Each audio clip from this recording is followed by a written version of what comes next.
supaya jangan ada sebuah kekeliruan persepsi bahwa ini adalah proyeknya Presiden Jokowi, bukan.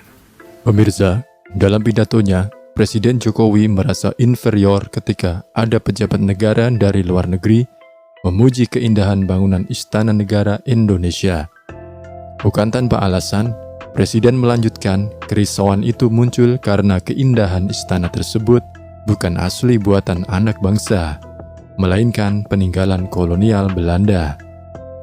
Dan karena hal itu, Presiden Jokowi mengaku hanya melanjutkan dan mengeksekusi gagasan dari Soekarno dan Soeharto untuk membangun Ibu Kota Nusantara atau yang biasa disebut IKN, dan menegaskan bahwa IKN bukanlah proyek Presiden Jokowi, melainkan telah disetujui oleh rakyat Indonesia yang diwakili anggota Dewan Perwakilan Rakyat. Assalamualaikum warahmatullahi wabarakatuh. Bapak Ibu hadirin dan undangan yang berbahagia.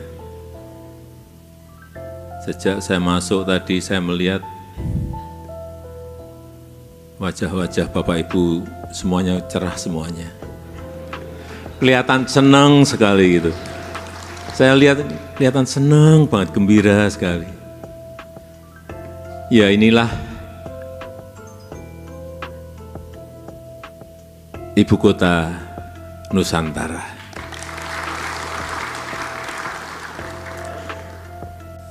Saya sering mendapatkan tamu Perdana Menteri, Presiden dari negara lain. Yang saya sering risau itu kalau sudah bertanya, masuk ke istana di Jakarta. Presiden Jokowi, waduh istananya bagus ya, indah. Saya mau jawab apa itu? Iya, memang bagus. Memang indah. Tapi enggak saya teruskan. Tapi ini yang buat kolonial loh. Yang buat kolonial Belanda. Baik yang ada di Jakarta, di Bogor, di Jogja, itu semuanya adalah bangunan kolonial Belanda. Warisan dari kolonial Belanda. Sehingga kadang-kadang kita merasa inferior gitu. Waduh, ini istana, sebuah simbol negara, tetapi bikinan kolonial.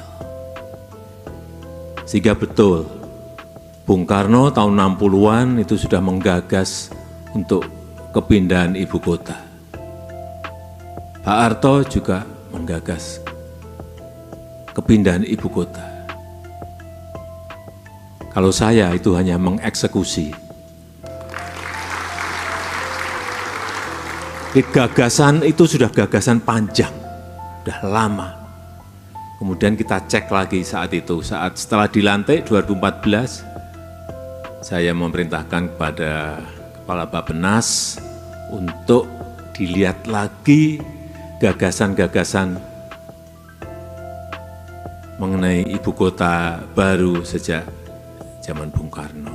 Dilihat, dulu Bung Karno kenapa memutuskan Palangkaraya, coba dicek.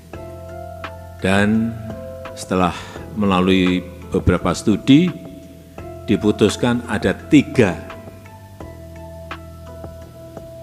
kandidat calon ibu kota baru Indonesia. Yang pertama Palangkaraya, yang kedua di Kalimantan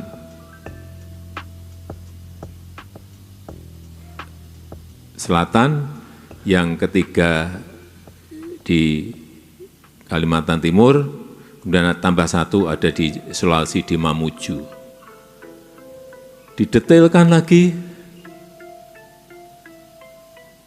kemudian saya cek di lapangan, enggak sekali, 2 kali, 3 kali, kemudian bismillah saya putuskan di Penajam Pasir Utara, Kalimantan Timur.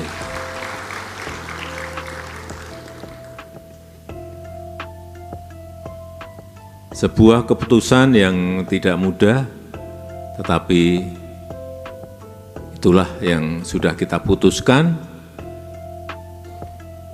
kita juga izin kepada DPR. Saya menyampaikan lisan di dalam rapat paripurna tanggal 16 Agustus, kemudian diikuti dengan pengajuan undang-undang mengenai ibu kota Nusantara, dan itu disetujui 93% dari fraksi yang ada di DPR. Jadi ini bukan keputusan presiden saja, tetapi juga keputusan seluruh rakyat Indonesia yang diwakili oleh seluruh anggota DPR yang ada di Jakarta. Supaya jangan ada sebuah kekeliruan persepsi bahwa ini adalah proyeknya Presiden Jokowi. Bukan. Itu sudah melalui tahapan yang baik dalam kita berbangsa dan bernegara.